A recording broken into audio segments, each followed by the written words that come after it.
Hi friends, पढ़ते जाओ में आपका स्वागत है। आज मैं आपको बताऊंगा कक्षा 12 के रसायन विज्ञान का विलयन चैप्टर। विलयन चैप्टर में आपको कुछ चीज़ बता दिया हूँ, ठीक है। विलयन में आपको क्या क्या बता दिया गया है। विलयन में आपको बता दिया गया है विलेय क्या होता है, और बता दिया गया विलयन में विलायक क्या होता है। मैं बताया विलयन क्या होता है। सबसे बड़ी बात तो ये है कि विलयन क्या होता है। दो या दो से अधिक पदार्थों के समांगी मिश्रण को क्या कहते हैं, विलयन कहते हैं। विलयन दो चीज़ से मिलके बना होता है। विलयन के दो घटक होते हैं। विलयन के कितने घटक होते हैं, दो घटक होते हैं। पहला होता है विलेय और दूसरा विलायक। विलेय जो होता है, विलयन में इसकी मात्रा कम होती है। विलेय कम होता है, विलायक ज़्यादा होता है। आप ये कह सकते हैं या कह सकते हैं कि विलायक जो होता है विलयन की तरह होता है, और विलेय जो होता है विलायक में क्या हो जाता है, विलीन हो जाता है, गायब हो जाता है, ठीक है। अब देखिए, आपको पढ़ना है इसमें मोल प्रभाज। क्या पढ़ना है, मोल प्रभाज, ठीक है। मोल प्रभाज की परिभाषा है किसी विलयन में विलेय के मोलों की संख्या तथा विलेय की मोलों की संख्या अगर A मान लीजिए और विलायक के मोलों की संख्या B मान लीजिए। कह रहा है विलेय के मोलों की संख्या तथा विलेय और विलायक के मोलों की संख्या का योग, विलेय और विलायक के मोलों की संख्या का योग। और विलायक का क्या माना है आपने, ये विलेय का मोल प्रभाज निकल के आ गया। अब देखिए, परिभाषा आपको पता है। अब मोल प्रभाज देखिए, आपके पास कोई क्या है, विलयन है। क्या है, आपके पास क्या है, कोई विलयन है। क्या है, विलयन है। इसमें विलेय और विलायक डाला गया। विलयन में तो दो ही चीज़ होता है, विलेय और विलायक, दोनों को मिलाते हैं तो क्या बनता है, विलयन।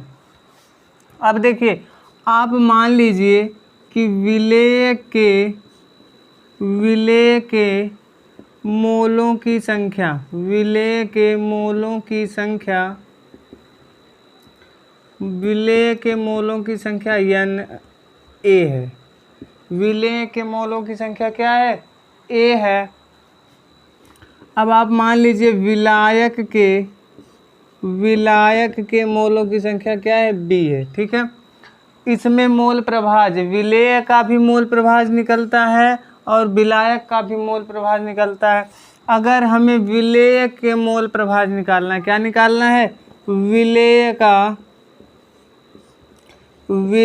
का मोल प्रभाज निकालना है। अगर हमें क्या निकालना है, विलेय का मोल प्रभाज निकालना है, तो विलेय के मोलों की संख्या को हम ऊपर रखेंगे। कहाँ पे रखेंगे, ऊपर रखेंगे। अगर हमें विलेय के मोल प्रभाज निकालना है तो विलेय के मोलों की संख्या ऊपर रखेंगे और बटे में क्या कर देंगे, विलेय के मोलों की संख्या। आप क्या माने, विलेय के मोलों की संख्या A माने हो और विलायक के मोलों की संख्या क्या माने, B। इसका मतलब विलेय के मोलों की संख्या आ गई A बटे में A प्लस B।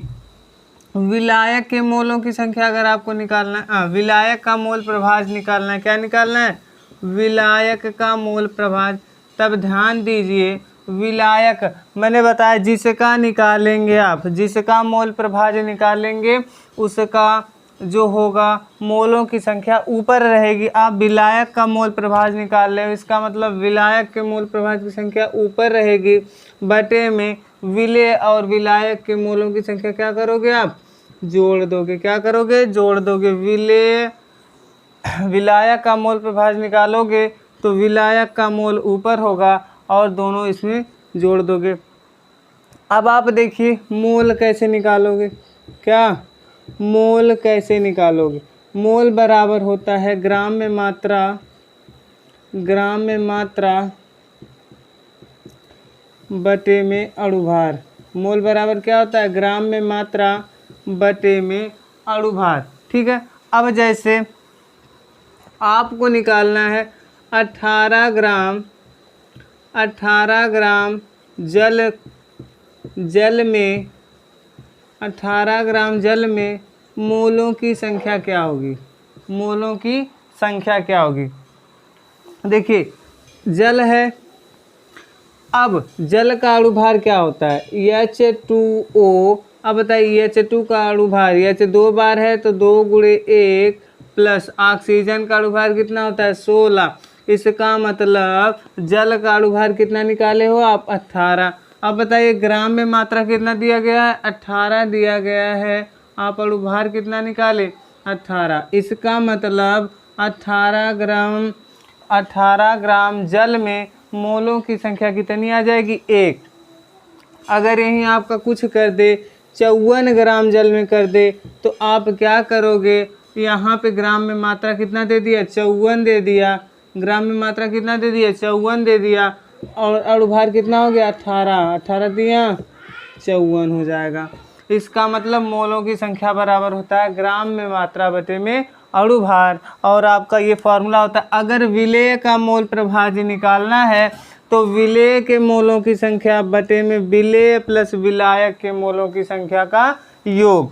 अब विलायक का अगर मोल प्रभाज्य निकालना है तो विलायक के मोलों की संख्या ऊपर रखेंगे और विलेय प्लस विलायक के मोलों की संख्या का योग जो होगा नीचे रखेंगे, ठीक है।